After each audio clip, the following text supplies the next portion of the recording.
Welcome to another episode of last week's Comics Today. I've got 11 books here, and there were some real ups and downs. We are going to start with Imperial. This is issue 3 of 4, and Hickman did... I'm beginning to think I don't like Hickman as much as I used to.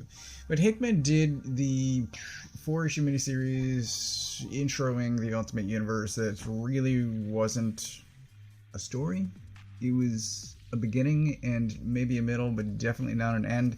And I feel like maybe the same thing is happening with Imperial, where there are already 5 one-shots that are coming that will expand out what has started, but I don't know that this is going to have a conclusion. I don't think this is going to wrap things up in the way that I would like it to. I would like stories to have beginning, middle, and end.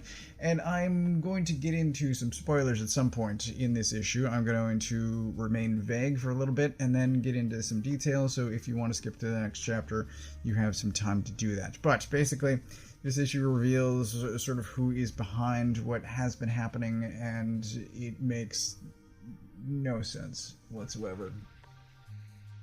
Because one character goes to a different character and says, "Hey, I would like you to do a thing." And the other guy says, "I could do that." And they both say, "I would like something from you. There's something I would like from you." And they come to this agreement. And they say, "I bet you can't do it." And he says, "Give me a year and I can." So there's an agreement struck, right? There's an agreement, and there's kind of a bet. And then we've seen in the first, there's a sort of chess-ish game on the cover here. There's a game that's being played, and the first guy, spoilers at this point, it's Maximus and Grandmaster, and I think he's shown off pretty early. There. And there. So Maximus goes to Grandmaster and says, "This is what I would like. I would like the major empires of space to be at war with one another, and for none of them to realize who is ultimately behind it." And Grandmaster's like, "This sounds fun. There's something I would also like from you." And so, like I said, there's this agreement that is struck. There's sort of a bet that's made. Maximus says, I bet you can't do this. And Grandmaster's like, "Oh, I can do it." And then they start to play this game, and the game makes no sense because the Grandmaster is playing for Maximus's outcome. Maximus has no reason to even attempt to win. If he wins, then he doesn't get what he wants. And that's where the whole thing falls apart. I'm like, why? This is dumb as hell.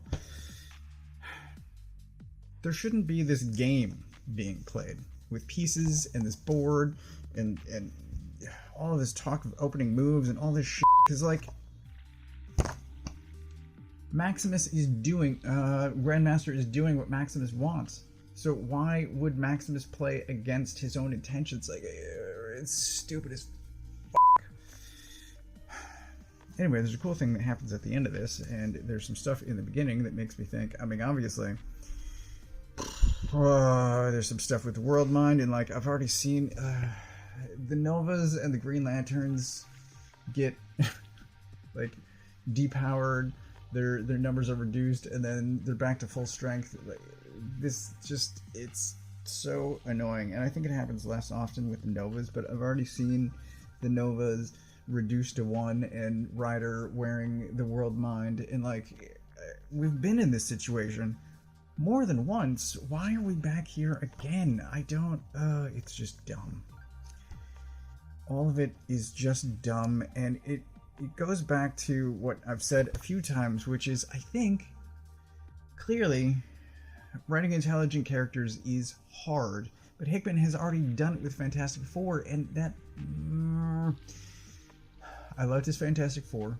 East of West is great, and the start of House of X, Powers of 10, is great. And then the rest of the series happened, and X of Swords is like the most egregious return to the 90s hubris, bloated piece of crap that I've ever read. But I don't know, man. I don't know that I like Hickman anymore. Art's great, though. G.I. Joe 10. I'm trying to move on, and I'm going to have another bad one coming up. But G.I. Joe 10, there were a couple of things in 9 that I wasn't the biggest fan of, and then 10, I think, course corrects in a pretty major way. I loved this. So we still have CoverGirl versus Baroness as Blood watches on. He is watching over this pit with the two of them. There they are. And Raptor's like, just let me kill somebody. And we've got these two guys, and their secret isn't going to last much longer, and Cobra Commander and Destro have shit going on.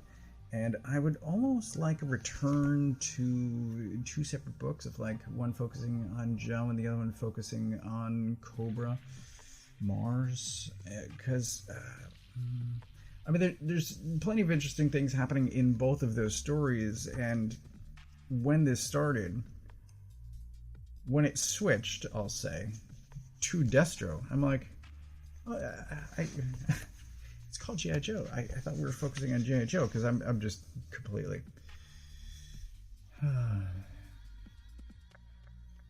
I was invested in the CoverGirl Baroness Blood stuff and the Clutch Hound stuff, and then it switches to Destro, and I'm like, oh yeah, this is a series that's about both sides.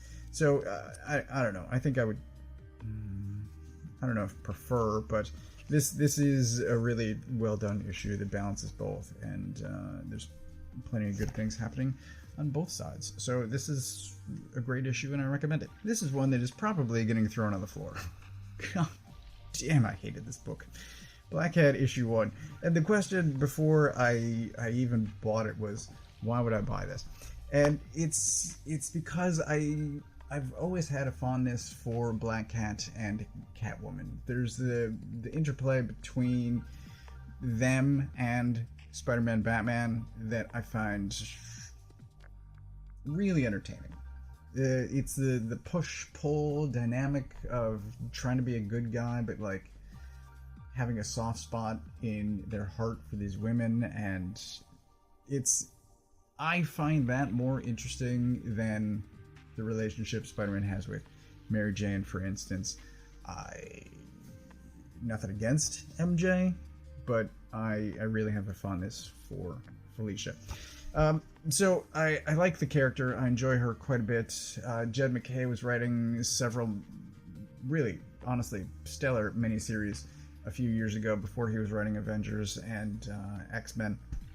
And G. Willow was doing, Wilson was doing, I really enjoyed her early issues of Poison Ivy before Janet from HR overstayed her welcome. So I'm like, the elements are there. I'm going to at least buy the first issue. And then over the weekend, preview pages came out, and they have this record scratch moment of, yep, that's me. I bet you're wondering how I got here. And I'm just like, f*** this book to hell. How are we as a society still allowing that to happen? Like, oh, God damn it. And nothing else. So she breaks the fourth wall a few times in this, and there's one panel, I really like this one. I want to praise the art before I continue trashing the writing. But, yeah, she's breaking the fourth wall, talking directly to the audience a few times. She's having this phone conversation while running away, and I'm like, you are an idiot. I hate you so much right now. God damn, I hate everything about this book. So, yeah, if you want actual good Catwoman issues, go back and find Jed MacKay, because this book is trash. World's Finest 42 is ultimately fine. I don't think I'm going to have much to say about either of these, and I should probably drop them both. But there is a certain sunk cost fallacy going on. The art is great. Art is really quite well done. Weirdly, Robin mentions God twice, or maybe Einstein said God. I think that's one of the Bizarros talking. That's Bad Zorro? It's Bad Zorro talking. There's like 3 mentions of God in this, and I'm like, there's the second one. So pages 1 and 2, and then there's another one later, and I'm just like, what is happening here? Since when is God being brought up so often in... I don't know what Robin is doing in this universe. I should just drop this. Like I said, I should drop it. And maybe I will. Maybe I will. Because the art's great, and the writing is just not where I want it to be. New Gods, issue 9. I should really drop this. There's only 3 issues to go, and I'll just pay the, what is it, 15, 12 bucks to finish it out, but I'm not enjoying this. If Cagle had drawn the entire thing, that's one thing, but I would at least have good art to look at. But Cagle is not drawing the entire thing. There's been a bunch of, I don't want to say fill-in artists, but because they're not filling in, he draws, I think, 3 pages. Yeah, Cagle draws the first 3 pages, and then Parr takes over the rest of the book, and I don't understand why they couldn't just get Cagle to draw 12 issues. Like, just... This, I don't think it has anything to do with continuity, so, like, just take your time with it. Get a great artist to do 12 issues. How is that so hard? I don't understand. I don't understand anything. This, though, I don't care about anything that's happening in the story. None of it. Now we're going to get into some good books. Umbrella Academy, issue 2 of 6, I believe. But there's really fun maze on the front cover here. And the art, as always, just spectacular, gorgeous. Ba and Moon. I love them both. But the story escalates in some major ways this issue on basically every conceivable front. There are so many characters at play here. So we've got the Sparrows, we've got a very disconnected set of Umbrella Academy, and we've got this guy Calhoun and his plans, and Five, and who else? We've got Diego running around, we've got her trying to do something and being rejected. I found this panel really funny. So there's a ton of stuff happening, and then possibly discontent within the Sparrows themselves, and the art I'm just gonna praise once again, because look at these panels. Oh, I love it so much. Right, and then there's this stuff going on. So there's Diego. More great art. It's so gorgeous. And then there's this guy, and like, oh, there's so much happening. Oh, this was a delight. Battle Beast issue 4. As I read this, I hear Michael Dorn speaking of Battle Beast lines, and it brings a new level of delight to me. So we've got Battle Beast and Prince What's-His-Face on this planet, on what should be his planet, except he doesn't recognize most anything that they come across. And they are looking for, ultimately, this thing here at the end. They're looking for this. Spoilers, they get there.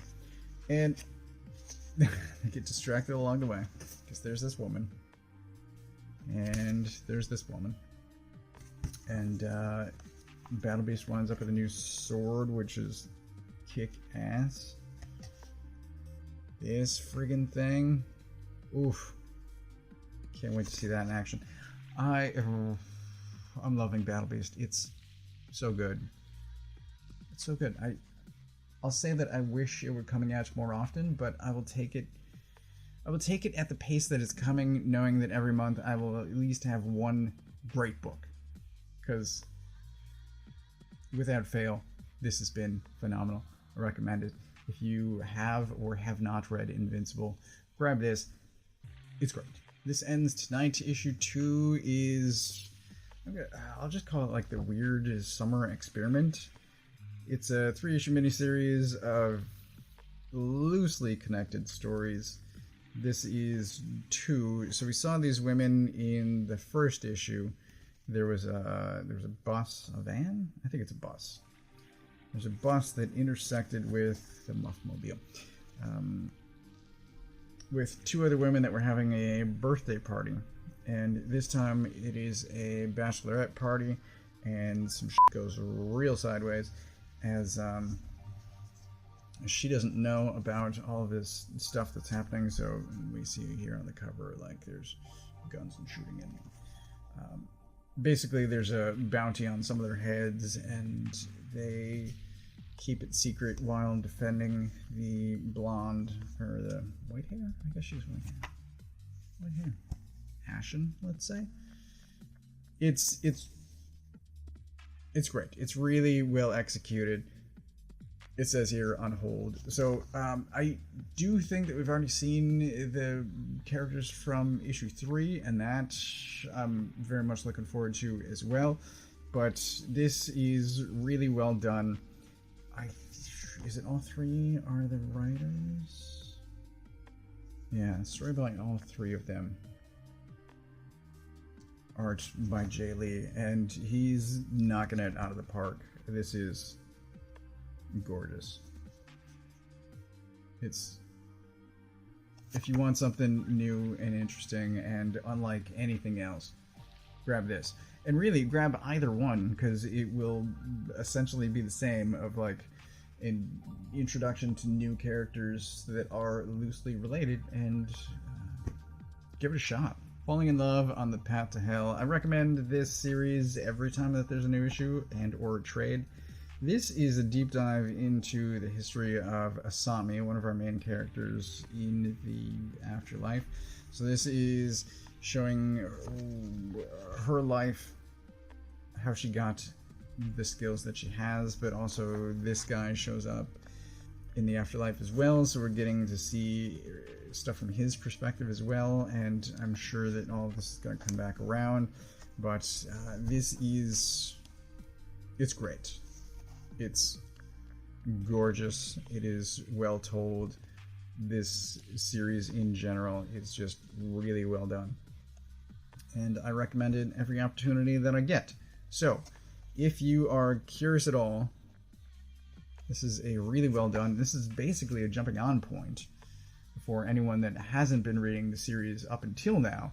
Just figure out who one of these characters is, and then jump back into the main series, possibly next issue, or grab the first trade and see just how crazy things have gotten. But this, really, really well done. Ghost Pepper issue 2, there's something I wanted to say, but maybe I'll save it. So the first issue I enjoyed. It's the first issue was, I think, extra length and pretty vague and a lot of world building stuff, and this jumps pretty much straight into who these characters are, and stuff that I thought would take longer to reveal is just revealed, and I'm like, oh, this is moving at a faster pace. I like this. So we get a bit of a story on, there's some new information on a story that we heard in the first issue, and it's kind of a counter argument, and then we get introduced to a new woman who is, I think, on the cover of the next issue, but this is her there, and then we get a better shot of her at the end of this. But it's great. I'm loving this. Right, and then there's another food truck conversation, but this is, it's fast-paced, it's well done. I'm saying well done a lot this week, and that's great, except I should get at the source and use some different words. It's a great book with interesting characters and a story that is, it's not decompressed. It's not sort of decompressed storytelling. It is moving at a pace that I enjoy and is not irritating. It's not annoying. It's not unnecessarily dragging things out. It's just well done. Lastly, there is Escape issue 1. This is the new Rick Remender. We've got Daniel Acuna, and I tried to save what I hoped was the best for last in my read pile. So this, I I actually read this morning. I tried reading it last night and I was too tired, and I reread the same page like 7 times because I just couldn't maintain the information. But it's an anthropomorphic World War II, and it's a lot of drama. It's light on humor, but the art is just incredible. I mean, this is gorgeous. Every panel of this is pure artwork, right? And it also tells its own story. Just the art tells a story even without the words. It's incredible. This is my pick of the week, by the way. Highly recommend this. But it's also incredibly violent, and the ending sets up things in such a way where nothing good is going to happen in the foreseeable future, and I'm fully on board. I've already signed up for issues 2 and 3, and I hope people give this a shot because it's incredible. So that is everything that I got this week. I kind of front-loaded the stinkers because that's how I read them. I tend to put Marvel and DC books at the top of my read pile because they are generally quicker to read, and so I can make a large dent in my reading sort of straight away, and they tend to also be more popcorn, so it's just like lighthearted, and it's not a very serious look at World War II. Honestly, kind of both sides, but G.I. Joe's great. Black Cat, thrown on the floor. New Gods, I really need to drop. And then everything at the back here. I will say one last thing. So, Ghost Pepper, Sketch Night John bought the first issue, and I don't think I heard his opinion afterward. If anyone has bought something that I have recommended, please leave a comment below on whether or not you enjoyed it, or give your own recommendations. Escape is definitely my pick of the week. I hope people give this a shot because it is one of the best things on stands. So, this is everything that I got this week. I will quickly mention I'm about a third of the way through this now. I have comments. I got all of this from my local comic shop. If you don't know where yours is, you can use this URL to find the one closest to you. Thanks for watching.